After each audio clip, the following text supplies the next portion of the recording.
Last time we saw Savitri trying to make an entry into the inner country. The first thing which she sees is a massive ebony gate blocking her way. She knocks at the door, and that knock is sufficiently strong for the gate to get shaken up, and Savitri makes an entry through the gate. But before she does that,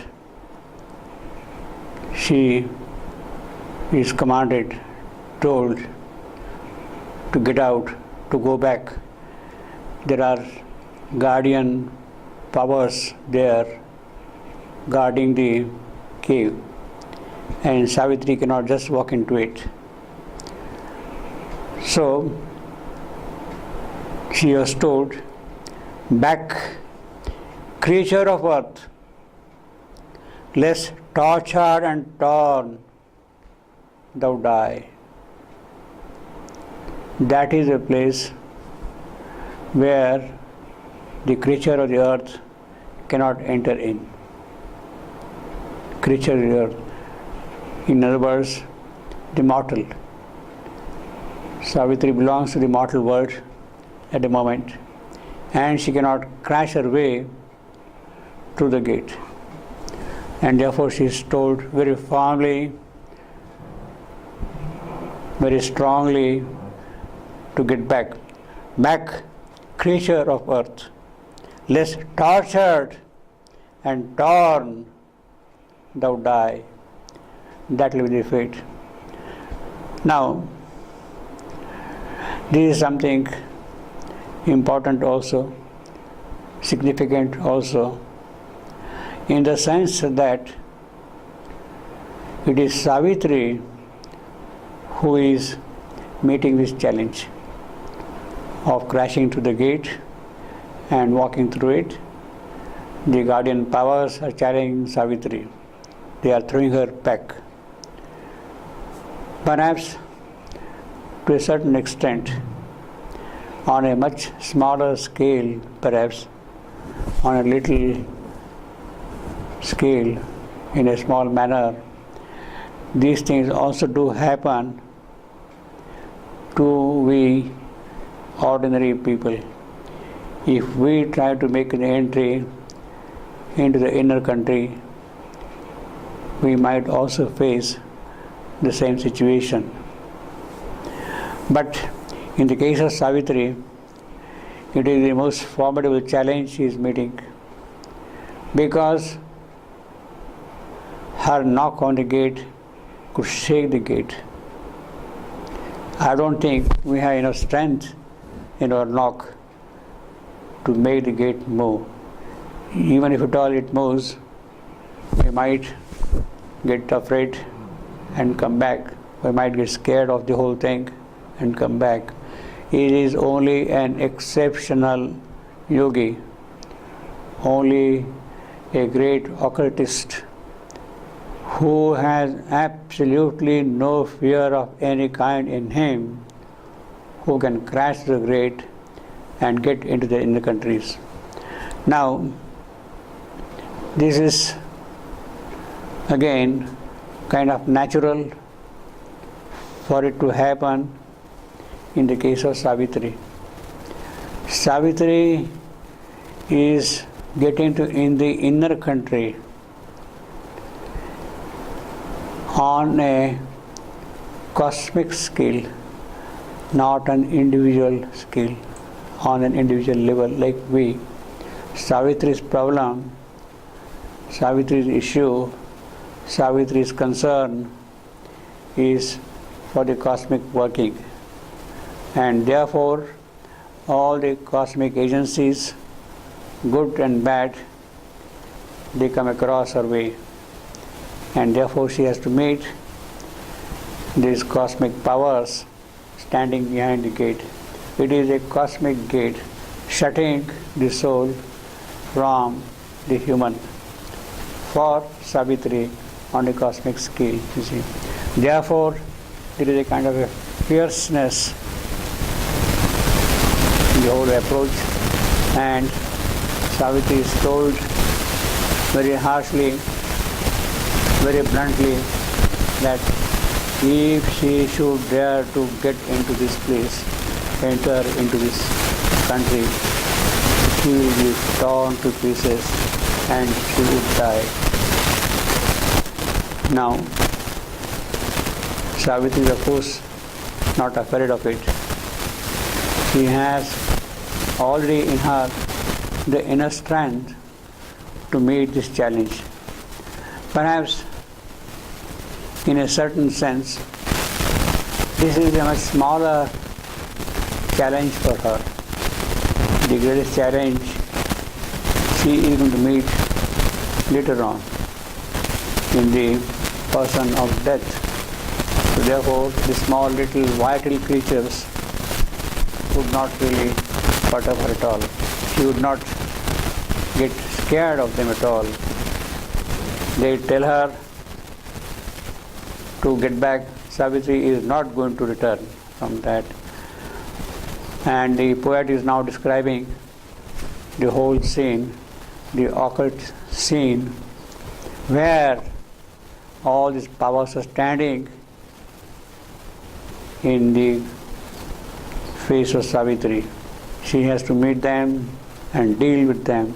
He says, a dreadful murmur rose like a dim sea. The serpent to the threshold, hissing, rose. A fatal guardianhood with monstrous coils. The hounds of darkness growled with jaws agape. And trolls and gnomes and goblins scowled and stared.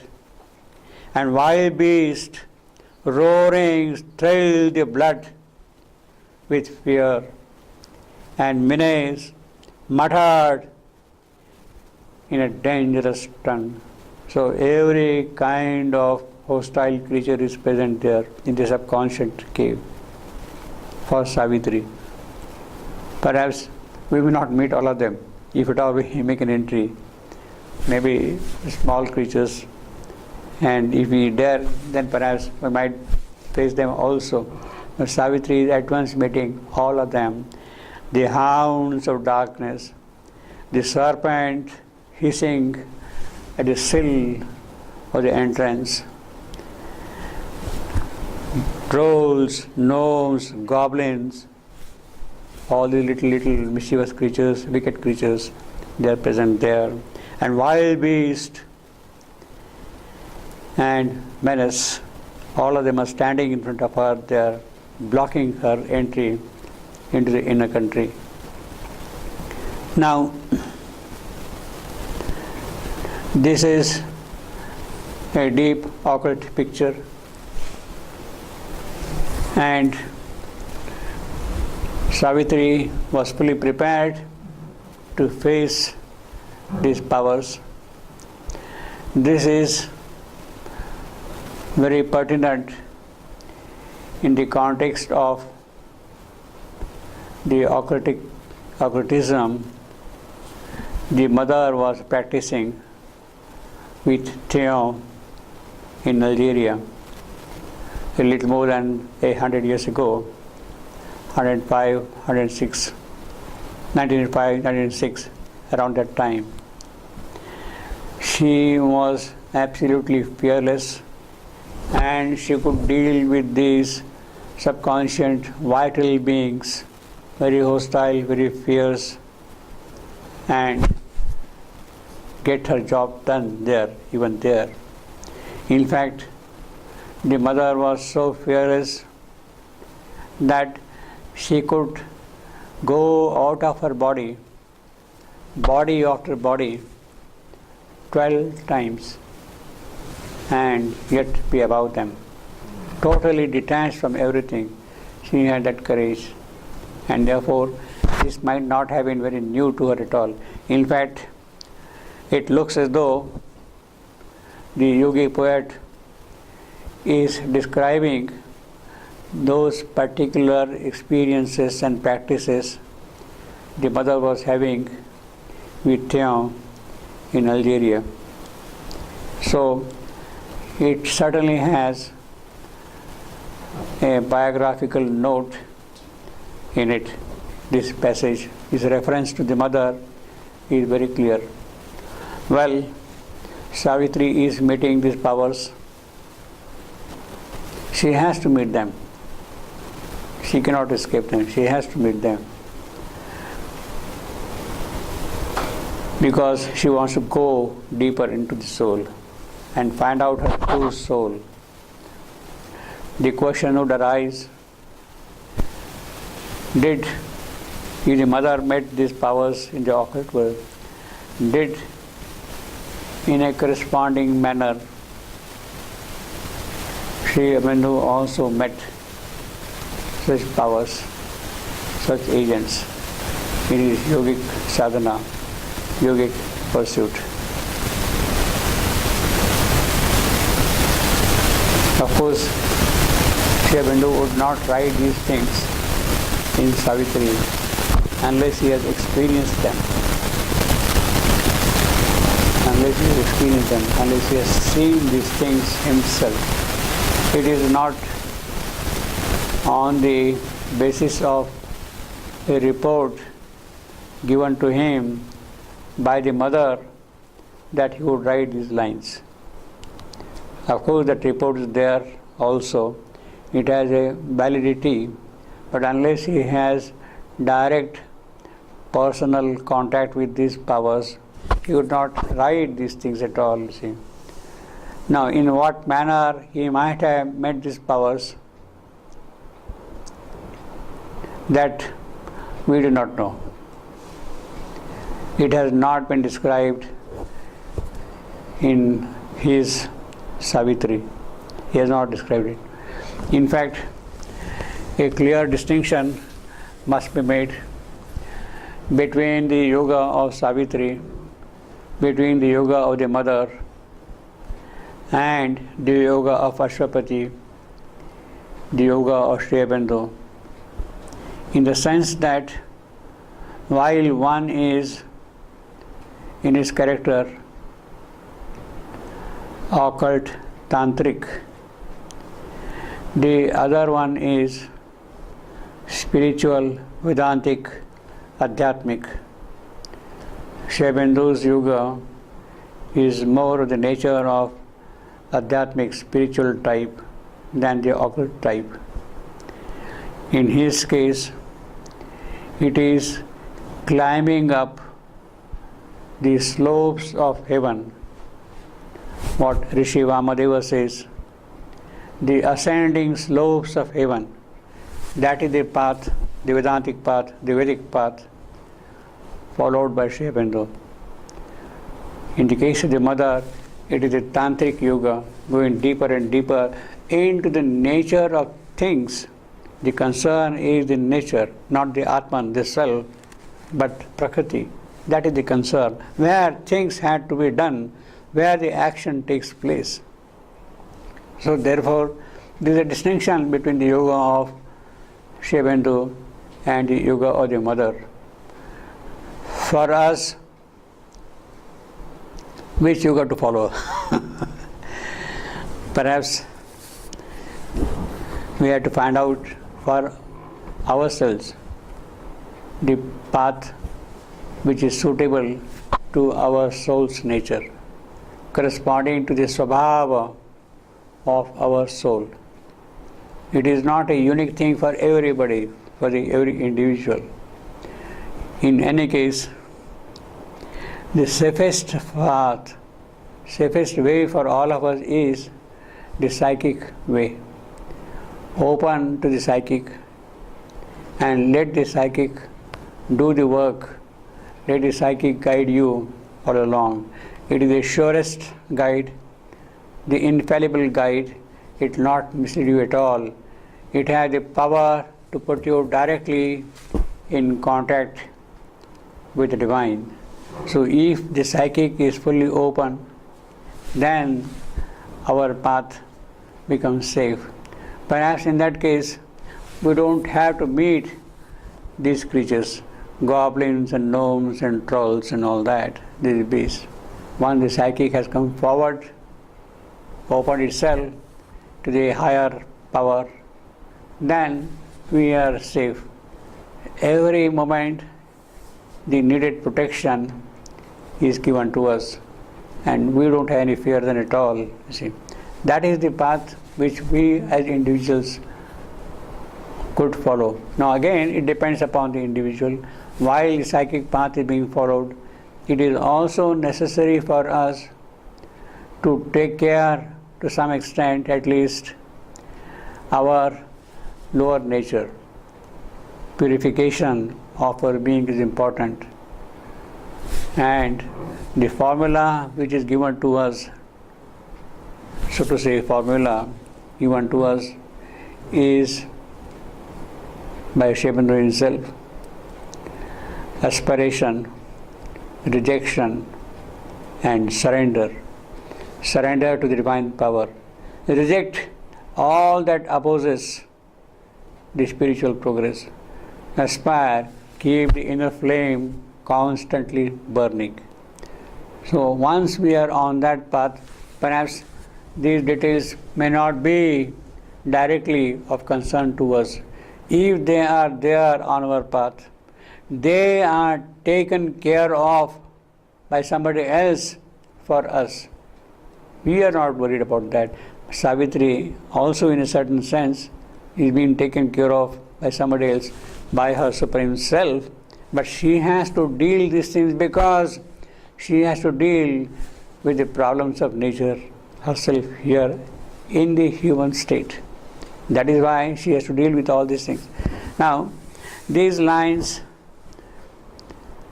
are very important, but before we discuss these lines, let us go back to what we did earlier, which is again in the same context important. Savitri was very clearly told that she is doing her yoga not for herself. She has no need to do yoga for herself. She is not to gain anything for herself. She herself is Ishwari who has come here, and what else does she gain from here? She is doing yoga for man, for the soul of the earth. And it is the soul of the earth which is being carried by her, and it is the soul of the earth which is experiencing all these difficulties on the path. That is the important thing here. She was told, man, human, follows in God's human steps. We are human beings.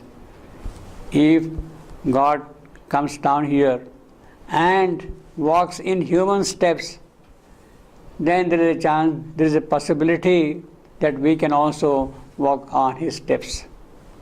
He paved the path, and then we can walk on it. Man, human, follows in God's human steps, accepting his darkness. Thou must bring to him light. Yes, Savitri must come here, the avatar must come here, and he must accept the darkness to lead man to light, from Tamaso Ma to Jyotirgamaya. He has to lead him there. Accepting his darkness, thou must bring to him light. Accepting his sorrow, thou must bring to him bliss.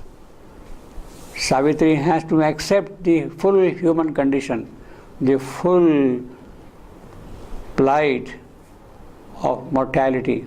She has to pass through all the stages of mortality. Then only she can lead the mortal to the superior states. That is the important thing. In fact, that is what we have in that little book, The Mother. She condescends to pass through the portals of the birth. She takes the birth, condescends to pass the portals of the birth. That is a death. She has to accept birth and death. This birth itself is a death. She condescends, she agrees, she obliges you because only by passing through the portals of the birth, that is the death, that she can lead man to things beyond. Otherwise, there is no chance at all. So, this is what we are told here. Accepting his darkness, thou must bring to him light. Accepting his sorrow, thou must bring to him bliss. For what?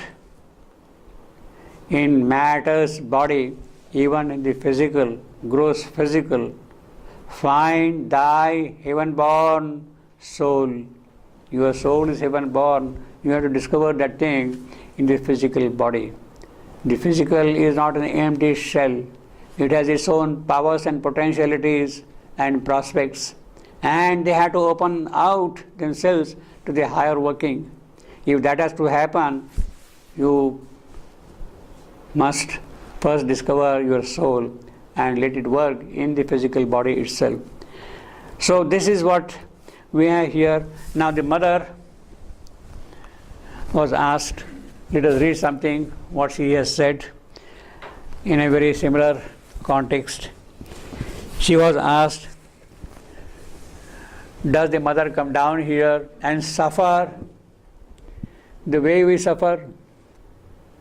What for does she suffer? Why should she suffer? That is basically the import of the question. She is the divine herself, and why should she suffer here at all? That is the question which is being asked. And the mother replies, she suffers because she participates in our nature. If she does not participate in our nature, there is no chance for us. She has to go through the entire process of nature's working in the human form. That is why she has taken the human birth. And unless she experiences all the difficulties, she cannot solve those difficulties. It is because she participates in our nature. She has descended upon earth to participate in our nature. She has descended to participate in our nature. Because if she did not participate in our nature, she could not lead us farther. She will not be in a position to lead us at all if she would not participate in this nature. If she remained in her supreme consciousness, Aishwaryamaya, Chaitanyamaya, whatever you want to call it, if she remains there only, if she remained in her supreme consciousness, where there is no suffering, in her supreme knowledge and consciousness, she could not have any contact with human beings. She must establish contact with human beings. She must know what the reality of this world is, the pragmatism, the existential issues which are present in this world. She must know personally by experiencing them. And it is for this that she is obliged to take on the human consciousness and form. It is to be able to enter into contact with them, with us. To be able to enter in contact with us, she takes the human birth. It is to be able to enter into contact with us. Only she does not forget. Well, she becomes human, but she does not forget her supreme nature. That memory is there. Unfortunately, in our case, we have lost that memory. We don't have that memory at all. She takes the birth, but she does not forget her source, her origin. In fact, that is exactly the difference between we human and the avatar. When the avatar comes, he has around him the thick veil of humanity, of human nature, always there, but still that inner contact, the inner touch is there with his original self, with his source. That he never forgets, the avatar. Something is there which always links him to the origin from where he has come. It is to be able to enter into contact with him. Only she does not forget. That is the beauty of the avatar. She does not forget at all. She has adopted our consciousness, but she remains in relation with her own real supreme consciousness. That she never forgets. That supreme consciousness is always there with her.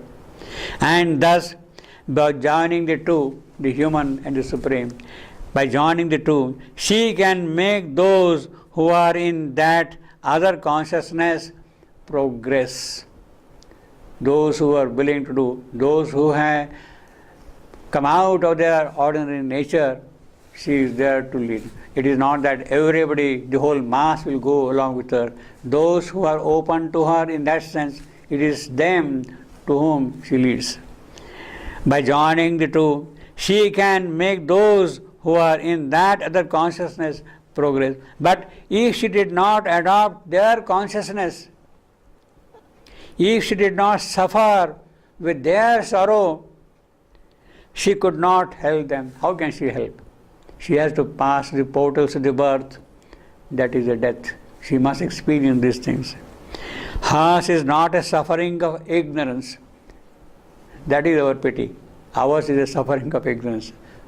Hers is a suffering, all right, because she has taken the human birth, but it is suffering in knowledge, not in ignorance. Hers is not a suffering in ignorance, it is a suffering through identity. With whom? Identity of divine with the human. It is he who identifies with every creature around here, and it is because of the identification with the human nature, human condition, human plight, human soul, that she is accepting the suffering. Suffering through identity. It is because she has accepted to have the same vibrations as they. This is what we got, accepting, same vibrations as they, in order to be able to enter into contact with them and pull them out of the state they are in. That is why she takes the human birth. If she did not enter into contact with them, she would not be felt at all, or no one could bear her radiance.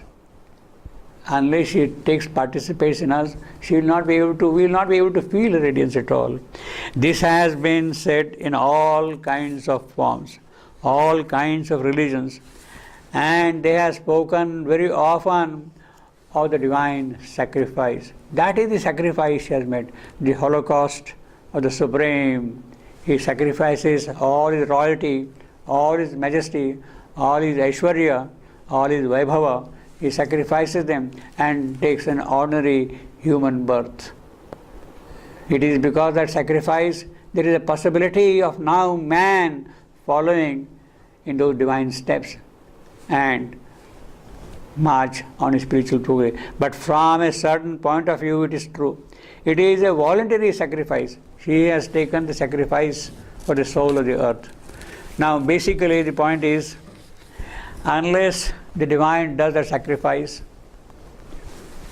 man cannot progress. This is what exactly it means.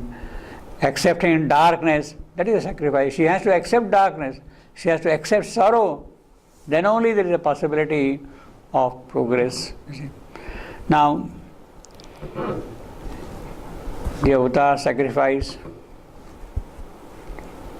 we don't know what kind of difficulties he goes. The mother herself says about Sri Aurobindo, he has suffered all, endured all, struggled for us, achieved all. That is what we have got on the Samadhi. Endured all, suffered all, struggled all. Sri Aurobindo himself writes in a letter to his brother that he has no idea of the painful and difficult work he was engaged in. That is the sacrifice he makes. On a visible scale, he was in the jail for 1 year.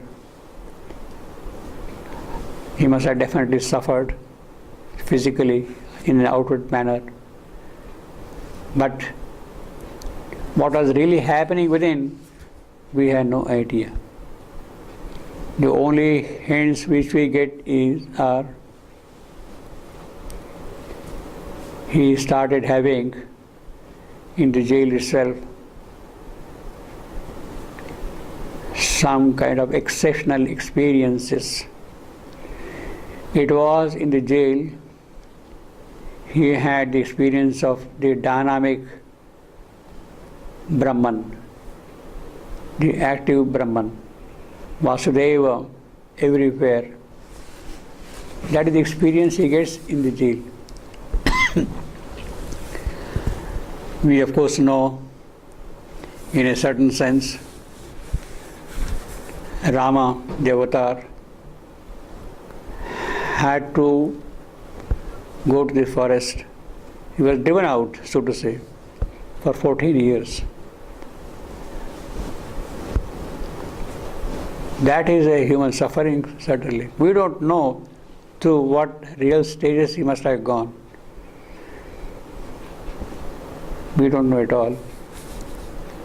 Even the kind of picture which we have in the Ramayana about the abduction of Sita and the deep grief the avatar experiences, we cannot really gauge the depth of that grief. It may look in a very ordinary way something that he has lost his beloved. Certainly it is not that. There is something very, very deep in that whole thing. That is the sacrifice he has made. The greatest sacrifice known to history, recorded history, is of course the sacrifice of Jesus Christ. The way he had to carry the cross on the dolorous way, on the gloomy road, and the way he was whipped, the way he was put on the cross along with two thieves, the crown of thorns on his head. Now, what more painful sacrifice can be than that? The Son of God comes to bear the burden of man, to lead him to his future. That is the sacrifice he does always, you see. To some extent, the Buddha also had to face the enemy, Mara. We don't know what the depth of anguish and suffering and pain it might have been for him. When the divine comes here in the human form, he experiences all these human conditions on a cosmic scale in an occult manner. This is what Savitri is experiencing here at the moment. And unless she passes through these gates, this ebony gate she has to crash through, unless she goes through that portal, how can man go forward? That is the whole condition here. Now these lines, from a poetic point of view, are also interesting. Let us quickly see them. Because Savitri is a poem also, and we should not lose sight of its poetic character. Once in a while we can perhaps talk about the poetry of Savitri. A dreadful murmur rose like a dim sea. What a powerful line. See the rhythm of the line. A dreadful murmur rose like a dim sea. The whole thing kind of vibrates all along, and it creates the dread. The power of the poetry, the language, the rhythm is that it can create the dread. The dreadful murmur rose like a dim sea. Dim sea is dreadful, and it is creating a dread there. She is standing in front of the ebony gate and the dreadful murmur. Now poetically, this line, a dreadful murmur rose like a dim sea. the beauty of the line is the first foot, a dreadful murmur rose, 3 AMs, short, long, short, long, short, long, a dreadful murmur rose, like a, again, a slight pause, like a little dip, you see, dim, see, like a dim, see, thrust is there on dim and see. So in poetic language, what is called an AM, a pyrrhic and a spondy. Spondy where this stress falls on both the syllables, spondy. Dim, see, suddenly it brings a kind of dimness all around, you see. A dreadful murmur rose like a dim, see. So that is the poetic technique, the rhythm of the line. At the same time, there are other nuances in that line. The repetition of a sound like dim, D, dreadful, D, dim, D. It is repeating, D sound is repeating, alliteration is there. Then again, R, dreadful, murmur, rose. See, R's are repeating the line. See. Again, S is also repeating, rose, C. So the repetition of certain sound enforces the whole effect in the whole thing. So it is not only the poetic rhythm, but also the sound values which get added to the line, and it is that which makes it really powerful. The Ebony Gate is really strong, it means, you see, in a sense. Poetically, he has kind of presented to you in a line the strength of the Ebony Gate, you see, in that sense. A dreadful murmur rose like a dim sea. The serpent of the threshold hissing rose. Serpent, on the sill there is a serpent, and it is not allowing Savitri to cross the sill, the threshold. And it is a capital serpent. The cosmic vital energy blocking the way of Savitri to enter into the subconscient. That is what it means. The serpent of the threshold hissing rose. Again here, I am, pyrrhic, I am, I am, and I am. So again, there is a little dip here. The serpent of the threshold hissing rose. Up and down. The rhythm goes like that, you see. The fatal guardianhood with monstrous coils. Again, see the rhythm, how the line moves. The fatal guardianhood with monstrous coil. You got I am, you got another I am, you got an anapist, short, short, long. Then you have got again an I am, and one more I am. So again, it is kind of a stretching rhythm. The fatal guardianhood with monstrous coils, the hounds of darkness. See again the line, the hounds of darkness, short, long, I am. Growl with jaws agape.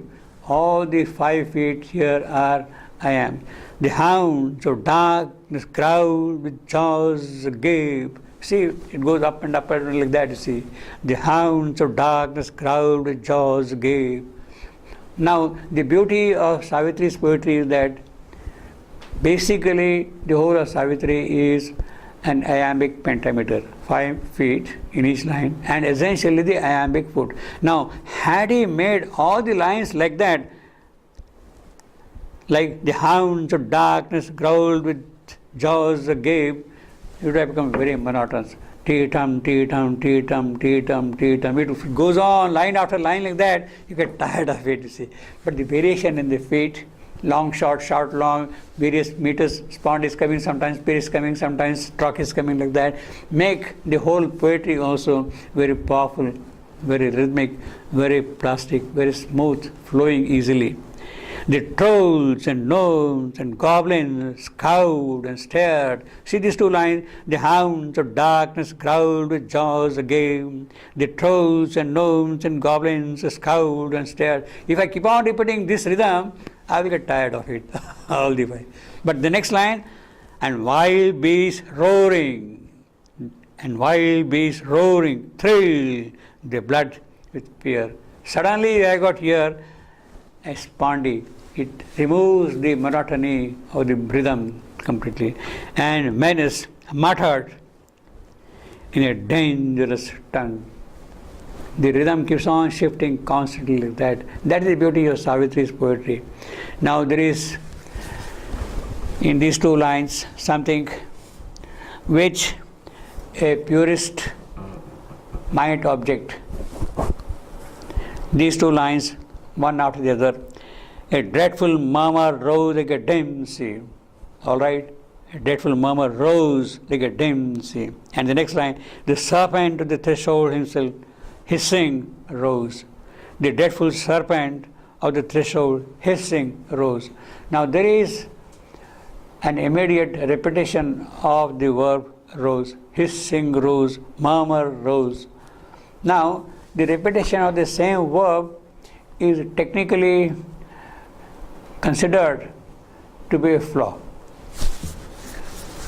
When it appears more or less immediately one after the other, the same word repeated is not a very pleasant way of writing poetry generally. But here it is not that thing which counts. You cannot replace this word rose in any of these lines. It is the most desirable word in each line. You cannot, a dreadful murmur rose. Rose cannot change by a rose or got hit. You cannot change that thing at all. The rose has to be rose only there. Same way here, hissing rose. You can't say lifted up and other kind of.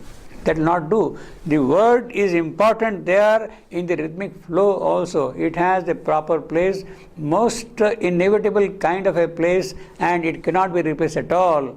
So it is the inevitability of the word which is very meritable in this particular composition. So we do not really look the thing as a defect, we rather look at it as a very powerful effect which the poet has brought out by repeating again the same word, putting the same thing twice. A dreadful murmur rose like a dim sea, the serpent to the threshold hissing rose. See, it doesn't clash so much here, the way in which he has put here, and the words are absolutely perfect in their place. And it is that perfection which makes it appealing technically also. It does not become a flaw in that sense. Although the conventional prosodist might consider that thing to be something faulty. It is not here at all. So the Savitri diction, Savitri prosody, Savitri composition, Savitri rhythm has its own natural manner of presenting things in the most inspired way, you see. And it is that power which makes it really very powerful also. A dreadful murmur rose like a dim sea, the serpent to the threshold hissing rose. See, I don't feel the clash of rose and rose here at all. The serpent to the threshold hissing rose, a fatal guardian hood with monstrous coils, the hounds of darkness growled with jaws agape, and trolls and gnomes and goblins scowled and stared, and wild beasts roaring thrilled the blood with fear, and menace muttered their dangerous tongue. See what a power it brings, the whole rhythm like that, you see.